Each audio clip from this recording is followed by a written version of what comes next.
এটা এটা ঘোষণা এতিয়া কাৰ্যসূচী নম্বৰ 2 মহামান্য ৰাজ্যপালৰ ভাষণৰ ওপৰত ধন্যবাদসূচক প্ৰস্তাৱৰ সম্পৰ্কত মাননীয় সদস্য শ্ৰী দেৱানন্দ হাজৰিকাৰ এখন জাননী পাইছোঁ। মই হাজৰিকাক প্ৰস্তাৱটো উত্থাপন কৰিবলৈ অনুৰোধ কৰিছোঁ।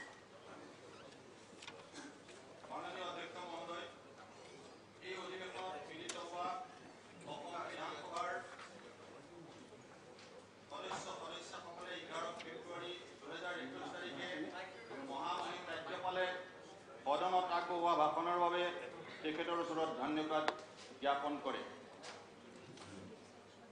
মই এতিয়া ঋতুপৰ্ণ বৰুৱা আছে। মাননীয় অধ্যক্ষ মহোদয়, মই ধন্যবাদসূচক প্ৰস্তাৱটো সমৰ্থন জনাওঁ। প্ৰস্তাৱটো উত্থাপন হৈছে ৰাজ্যপাল ভাষণৰ ওপৰত বিতৰ্কৰ বাবে ইংৰাজী 12 ফেব্ৰুৱাৰী অৰ্থাৎ কাইলৈ দিন ধাৰ্য কৰা হৈছে। কাইলৈ পাছবেলা এই কাৰ্যসূচী হ'ব। ধন্যবাদসূচক প্ৰস্তাৱৰ ওপৰত সংশোধনী প্ৰস্তাৱসমূহ বিধানসভা সচিবালয়ে আজি আবেলি 3 বজালৈ গ্ৰহণ কৰিব। মাননীয় সদস্যসকলে ৰাজ্যপালৰ ভাষণৰ ধন্যবাদসূচক প্ৰস্তাৱৰ ওপৰত যদি কোনো সংশোধনী জাননী থাকে তেখেতসকলৰ, তেনেহ'লে আজি 3টা বজাৰ ভিতৰত অসম বিধানসভাৰ সচিবৰ কাৰ্যালয়ত তাক দাখিল কৰিবলৈ কোৱা হৈছে। এতিয়া কাৰ্যসূচী নম্বৰ 3 অসম বিধানসভাৰ মই কাৰ্য উপদেষ্টা সমিতিৰ প্ৰতিবেদন পাঠ কৰি দিছোঁ। এই 3 নম্বৰ কাৰ্যসূচীত অসম বিধানসভাৰ প্ৰক্ৰিয়া কাৰ্য পৰিচালনাৰ নিয়মাৱলী 230ৰ অধীনত যোৱা ইংৰাজী 30 জানুৱাৰী 2021 তাৰিখে অসম বিধানসভাৰ কাৰ্য উপদেষ্টা সমিতিৰ সভাই চূড়ান্ত কৰা চলিত ফেব্ৰুৱাৰী অধিৱেশনৰ দিনপঞ্জীখন কিছু সালসলনি ঘটোৱাৰ বাবে যোৱাকালি আবেলি 4 বজাত অধ্যক্ষৰ কাৰ্যালয়ৰ সভাখনত এক সভা অনুষ্ঠিত হয়। সভাত পূৰ্বৰ দিনপঞ্জীখনত লেখানুদান বাজেট উত্থাপন ইংৰাজী 11 ফেব্ৰুৱাৰী অৰ্থাৎ আজি আছিল যদিও অন্তৰ্ভুক্ত কৰা আছিল যদিও সংশোধিত দিনপঞ্জীখনত লেখানুদান বাজেট উপস্থাপনৰ কাৰ্যসূচী অহা কাইলৈ তাৰিখত ধাৰ্য কৰা হৈছে আৰু আগবেলা কুৱেশ্যনৰ পাছতে এই কাৰ্যসূচী অনুষ্ঠিত হ'ব।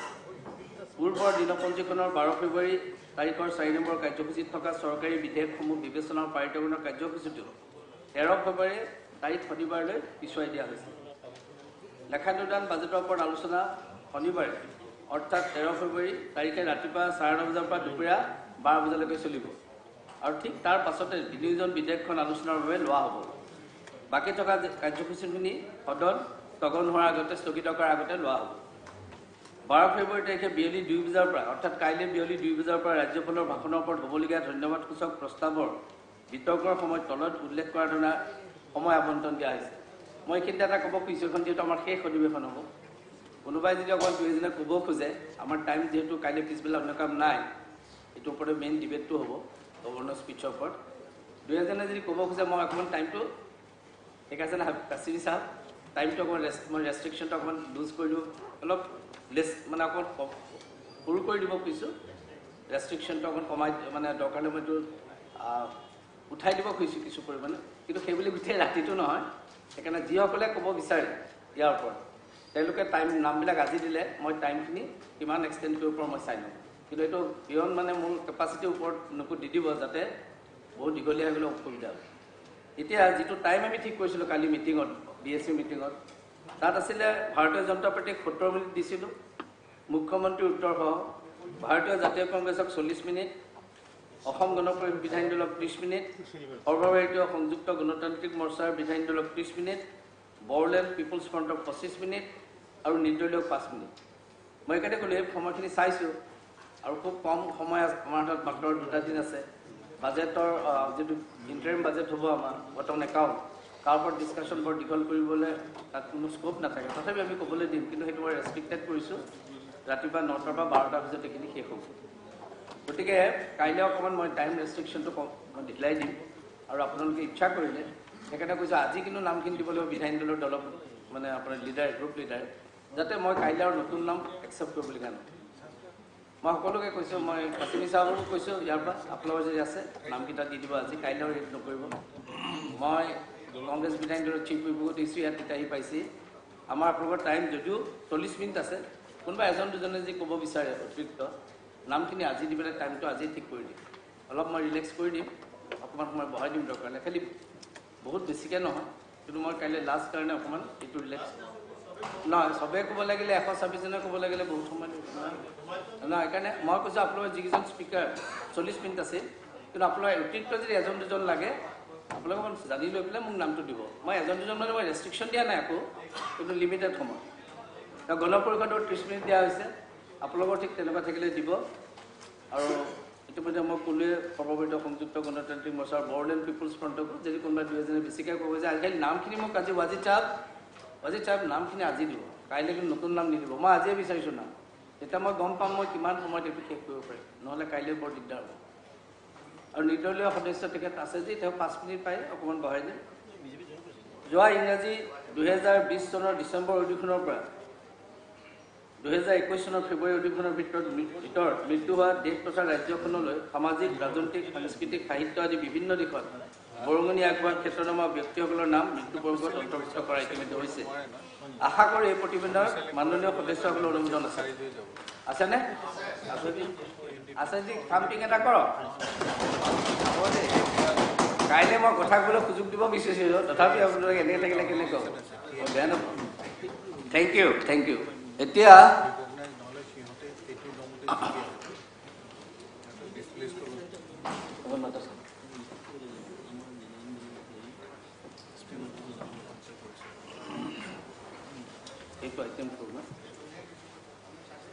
অসম বিধানসভাৰ প্ৰক্ৰিয়া আৰু কাৰ্য পৰিচালনাৰ নিয়ম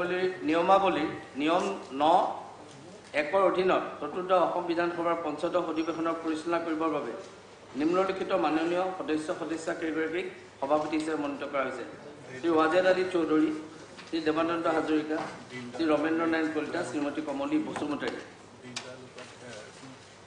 এতিয়া মাননীয় মুখ্যমন্ত্ৰী নাই পাৰ্লিয়ামেণ্টাৰী এফেয়াৰ্ছ মিনিষ্টাৰে 2020 চনৰ 4 ডিচেম্বৰ আৰু 18 ডিচেম্বৰত অধিসূচনা দুখন সদনত দাখিল কৰিব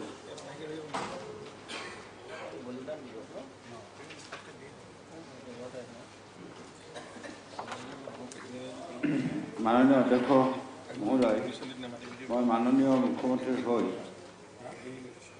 2020 চনৰ 4 ডিচেম্বৰ আৰু 18 ডিচেম্বৰৰ অধিসূচনা দুখন সদনত দাখিল কৰিলোঁ এতিয়া পুনৰ বিত্তমন্ত্ৰী পাৰ্লিয়ামেণ্টাৰী এফেয়াৰ্ছ মিনিষ্টাৰে 14খন অধিসূচনা সদনত দাখিল কৰিব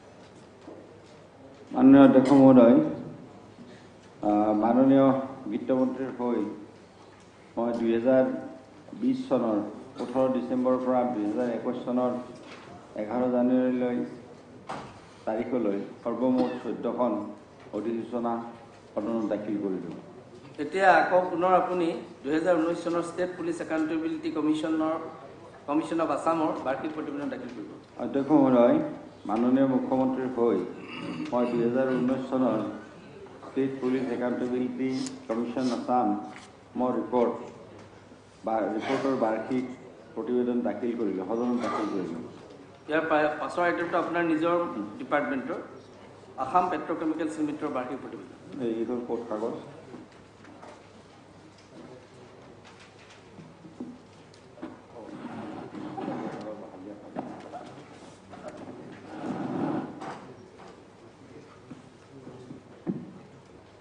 Honorable Speaker, sir, I like to lay the annual reports of Assam Petrochemical Limited for the year 2019-20.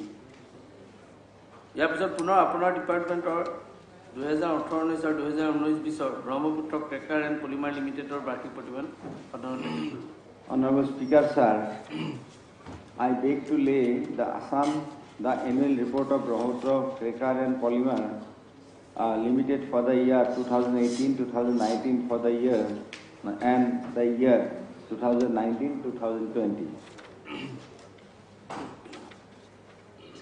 এতিয়া পুনৰ মাননীয় খনিজ আৰু খনিজাত সামগ্ৰী মন্ত্ৰী মিনাৰেল ডেভেলপমেণ্ট কৰ্পোৰেশ্যন লিমিটেডৰ নাই নাই তাৰ আগতে আৰু এটা আছে এটা ৰৈ গ'ল DNP লিমিটেডৰ বাৰ্ষিক প্ৰতিবেদন আপোনাৰ Honorable Speaker, sir, I beg to lay the annual report of DNPL Limited for the year 2018-19 and 2019-20.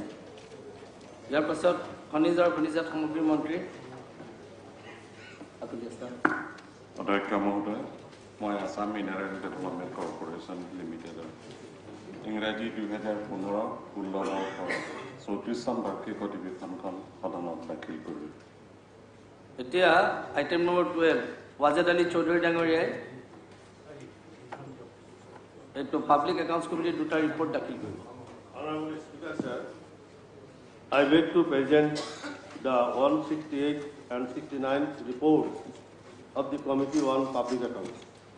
এতিয়া সন্মানীয় সদস্য বৃন্দাবন গোস্বামীয়ে কমিটি অফ এষ্টিমেটৰ 85th ৰিপৰ্টটো সদনত দাখিল কৰিব। মাননীয় অধ্যক্ষ ডাঙৰীয়া, মই অসম বিধানসভাৰ প্ৰাক্কলন কমিটিৰ 85তম প্ৰতিবেদনখন সদনত দাখিল কৰিম। ইয়াৰ পাছত নিয়োগ পৰ্যালোচনা সমিতিৰ সভাপতিয়ে তেখেতসকলৰ 47তম প্ৰতিবেদন সদনত দাখিল কৰিব। Honorable Speaker, sir, I beg to present the 47th report of the Employment Review Committee of the Assam Legislative Assembly. এতিয়া ৰাজ্যিক মন্ত্ৰী নগৰ উন্নয়নৰ দ্য আছাম মিউনিচিপালিটি এমপ্লয়িজ বিল 2021 সদনত উত্থাপনৰ বাবে অনুমতি বিচাৰি প্ৰস্তাৱ দিব। সন্মানীয় অধ্যক্ষ মহোদয়, দি আছাম মিউনিচিপাল এমপ্লয়িজ বিল 2021 বিধেয়কখন সদনত উত্থাপন কৰিবলৈ মই অনুমতি বিচাৰিছোঁ। বিধেয়কখন উত্থাপন কৰাৰ বাবে সদনৰ অনুমতি দিয়াৰ সন্মতি আছেনে? অনুমতি দিয়া হৈছে। ৰাজভৱনৰ পৰা বিধেয়কখন সদনত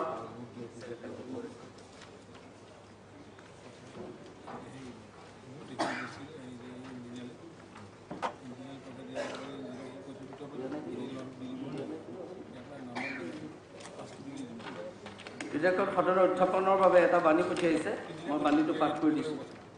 Under the provision of Article 207, Subclause 1 of the Constitution of India, I, Professor Jagdish Mukhi, Governor of Assam, recommend the introduction of the Assam Municipal Employee Bill 2020 in the Assam Legislative Assembly. এতিয়া মন্ত্ৰী ডাঙৰীয়াই বিধেয়কখন সদনত উত্থাপন কৰিব। মাননীয় অধ্যক্ষ মহোদয়, দি আছাম মিউনিচিপাল এমপ্লয়িজ বিল 2021 বিধেয়কখন মই সদনত উত্থাপন কৰিলোঁ। এটা প্ৰধান সচিব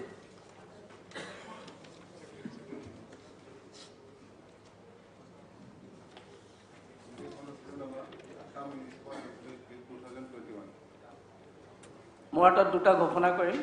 প্ৰথম ঘোষণাটো অসম বিধানসভাৰ প্ৰক্ৰিয়া আৰু কাৰ্য পৰিচালনা নিয়মাৱলীৰ 186 উপবিধি 2 নিয়মৰ অধীনত মাননীয় সদস্যসকলৰ জ্ঞাতাৰ্থে জনাব বিচাৰোঁ যে অসম বিধানসভাৰ 58 নম্বৰ তামোলপুৰ বিধানসভা সমষ্টিৰ পৰা নিৰ্বাচিত সদস্য শ্ৰী ইমানুৱেল মুছাৰী ডাঙৰীয়াই যোৱা 1 জানুৱাৰী 2021 তাৰিখে কাৰ্য পৰিচালনা নিয়মাৱলীৰ 106 উপবিধি 1ৰ অধীনত বিধানসভাৰ সদস্য পদৰ পৰা পদত্যাগ কৰে। শ্ৰী ইমানুৱেল মুছাৰী ডাঙৰীয়াৰ পদত্যাগ পত্ৰ 1 জানুৱাৰী 2021 তাৰিখৰ পৰা কাৰ্যকৰীভাৱে গ্ৰহণ কৰা হৈছে। দ্বিতীয় ঘোষণাটো মই অসম বিধানসভাৰ মাননীয় সদস্যসকলক জনাওঁ, যিহেতু অধ্যক্ষৰ নিৰ্দেশাৱলীৰ 11 উপবিধি 2 উপবিধি ৰোমান 1 উপবিধি ৰোমান চি তৃতীয় সংস্কৰণ 2006 নিয়ম অনুসৰি ভাৰতীয় জাতীয় কংগ্ৰেছ দলৰ সদস্যৰ সংখ্যা বিধানসভাৰ মুঠ সদস্যৰ নিৰ্ধাৰিত 1% অৱনমিত হৈছে। সেয়েহে যোৱা ইংৰাজী 1 তাৰিখ 2021 তাৰিখৰ পৰা কাৰ্যকৰীভাৱে ভাৰতীয় জাতীয় কংগ্ৰেছ দলৰ বিধায়িনী দলৰ স্বীকৃতি নাকচ কৰিব লগা হয়। গতিকে ইংৰাজী 1/1/2021 তাৰিখৰ পৰা কাৰ্যকৰী হোৱাকৈ ভাৰতীয় জাতীয় কংগ্ৰেছৰ দলটো বিধায়িনী গোট হিচাপে স্বীকৃত হ'ব। ইয়াৰ পৰিপ্ৰেক্ষিতত ভাৰতীয় জাতীয় কংগ্ৰেছ দলৰ মাননীয় সদস্য শ্ৰী দেৱব্ৰত শইকীয়াৰ বিৰোধী দলৰ দলপতি হিচাপে থকা স্বীকৃতি উক্ত তাৰিখৰ পৰা ৰহিত হৈছে। এই সংক্ৰান্তত ইতিমধ্যে ইংৰাজী 1/1/2021 তাৰিখে নম্বৰ LLE 8/2016-883 যোগে অধিসূচনা জাৰি কৰা হৈছে। মই এতিয়া মৃত্যু প্ৰসংগলৈ যাম। তাৰ আগতে এটা ক'ব খুজিছোঁ, আমাৰ নতুন যিটো বিল্ডিং যোৱাকালি আমাৰ মিটিঙত এইটো আলোচনা হৈছিল, DSC মিটিঙত। নতুন বিল্ডিংটোৰ কৰোণাৰ কাৰণে আমি যিধৰণে আগবাঢ়িব লাগিছিলে পৰা নাছিলোঁ, কিন্তু আমাৰ হাউচটো তাত মোটামুটি আপোনালোকে চাব পৰা হৈছে, আপোনালোকে বহিব পৰা হৈছে। কিন্তু আমি ফৰ্মেলি এইটো যিহেতু এতিয়ালৈকে আমি গোটেই ঘৰ হাউচটো কমপ্লিট নকৰাকৈ আমি তালৈ যাব নোৱাৰোঁ। কাইলৈ দুপৰীয়া আমাৰ 11:30 ব্ৰেক হ'ব। 11:30 ব্ৰেকত আপোনালোকক মই তালৈ অকণমান নিমন্ত্ৰণ কৰিছোঁ, কাৰণ আমিবিলাক আমাৰ এইখনেই লাষ্ট ছেশ্যন। গতিকে আপোনালোকে এবাৰ তাৰ গ্লিম্পছটো ঠিক আছে, আমি চাম, কাইলৈ কথা পাতোঁ। গ্লিম্পছ এটাৰ কাৰণে আপোনালোক সকলোকে তালৈ চাহ একাপ খাবৰ কাৰণে 11:30 মই যাবলৈ কৈছোঁ। বিল্ডিংটো অকণমান ভিতৰ, আমাৰ যিটো হাউচৰ ভিতৰ পাৰ্টটো কৰা হৈছে। গতিকে আপোনালোকে চাব। মোক বহুতে কৈছে, বেলেগ এটা বহাৰ কথাও কৈছে, কিন্তু মই কৈছোঁ সকলোৱে মিলিহে ল'ম। বহিলে আমি অলপ সময়ৰ কাৰণে বহিব পাৰোঁ, কিন্তু সেইটো এটা সৰ্বসন্মত হ'ব লাগিব, কাৰণ আমাৰ তাত বহুত কাম বাকী আছে। আৰু এইটো আনুষ্ঠানিক আমি এটা উদ্বোধন কৰিব পৰা অৱস্থাত নাই, কিন্তু আমি মেম্বাৰসকলে ইচ্ছা কৰিলে এবাৰ বহিব পাৰে। বহিলে আমি যদি ইচ্ছা কৰোঁ, সেইটো কথা ডিপেণ্ড কৰিব আপোনালোকৰ উইচৰ ওপৰত। মোৰ ফালৰ পৰা কোনো ডাইৰেকশ্যন নাথাকে। গতিকে কাইলৈ এবাৰ আহিব, চাহ একাপ খবৰ অকণ চাই মেলি যাব। আমি পৰহি তাতে বহি কাইলৈ আপোনালোকে গৈ সিদ্ধান্ত ল'ব। মই মিটিং তাৰপিছত কথা পাতিম। কাইলৈ আপোনালোকে চাই লওক, তাৰপিছত কাৰণ এইটো ব্যক্তিগত হ'ব নোৱাৰে। আমাৰ খালি কমন এটা উইচ হ'ব পাৰে, কমন উইচ। এতিয়া মৃত্যু প্ৰসংগ।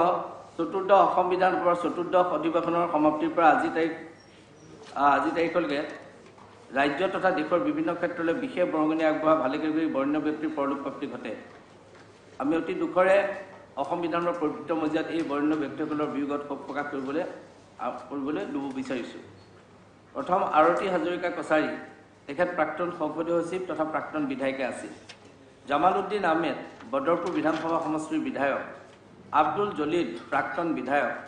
ডক্টৰ ইদ্ৰিছ আলী, প্ৰাক্তন বিধায়ক তথা নিষ্ঠাবান সমাজকৰ্মী। বুটা সিং, প্ৰাক্তন কেন্দ্ৰীয় মন্ত্ৰী। মাধৱ সিং সোলাংকি, প্ৰাক্তন কেন্দ্ৰীয় মন্ত্ৰী আৰু গুজৰাটৰ মুখ্যমন্ত্ৰী প্ৰাক্তন। পদ্মশ্ৰী সুনীল কোঠাৰী, সত্ৰীয়া সংস্কৃতিৰ গৱেষক তথা ধ্ৰুপদী নৃত্যৰ বিশেষজ্ঞ। ডক্টৰ ৰমেশ পাঠক, বিশিষ্ট ভাষাবিদ, শিক্ষাবিদ তথা সাহিত্যাচাৰ্য। ডক্টৰ অখিল কুমাৰ মেধি, গুৱাহাটী বিশ্ববিদ্যালয়ৰ অৱসৰপ্ৰাপ্ত উপাচাৰ্য তথা বিশিষ্ট শিক্ষাবিদ। সেৱাব্ৰত বৰুৱা, বিশিষ্ট নাট্যকাৰ, পৰিচালক তথা অভিনেতা। ডক্টৰ কৰুণাসাগৰ দাস, বিশিষ্ট সাহিত্যিক তথা বিশিষ্ট সমাজকৰ্মী। অৰূপ চক্ৰৱৰ্তী, বিশিষ্ট নাট্যকাৰ, পৰিচালক তথা অভিনেতা। মীৰা বিশ্বাস, প্ৰবীণ অভিনেত্ৰী। অনিল দাস, বিশিষ্ট নাট পৰিচালক তথা অভিনেতা।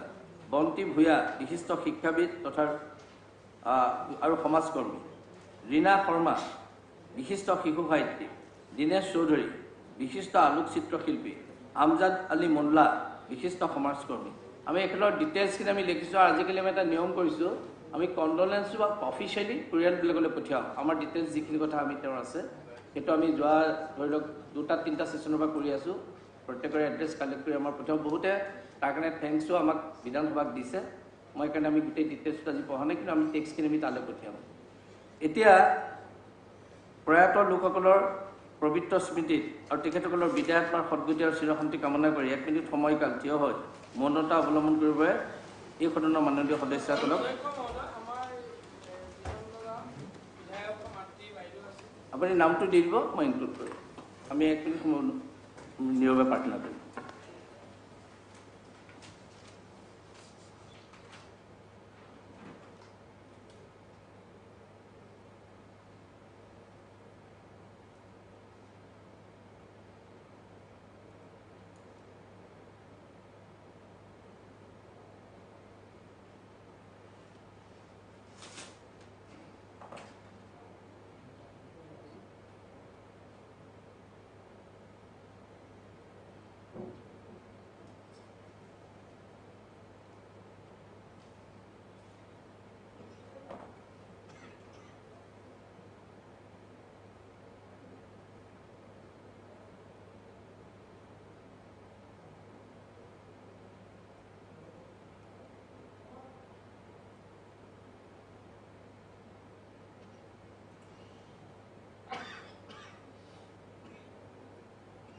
ওম শান্তি হৈছে। সদন কাইলৈ পুৱা 9 বজালৈ স্থগিত থাকিব। 9টা, কাইলৈ শুক্ৰবাৰ 9টা।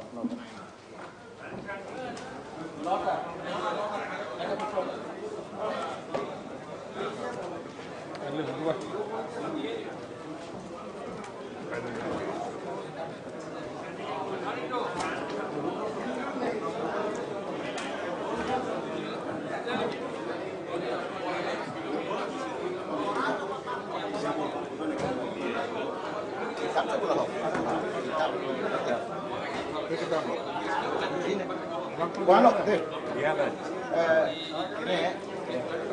nomenclature ba?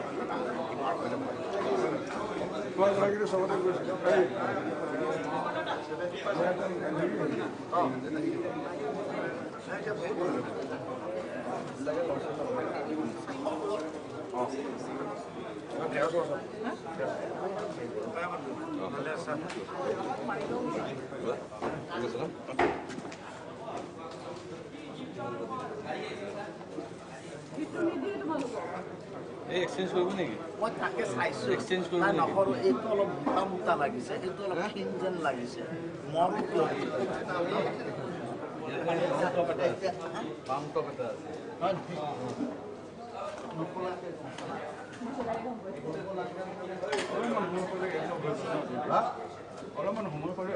একদম নকম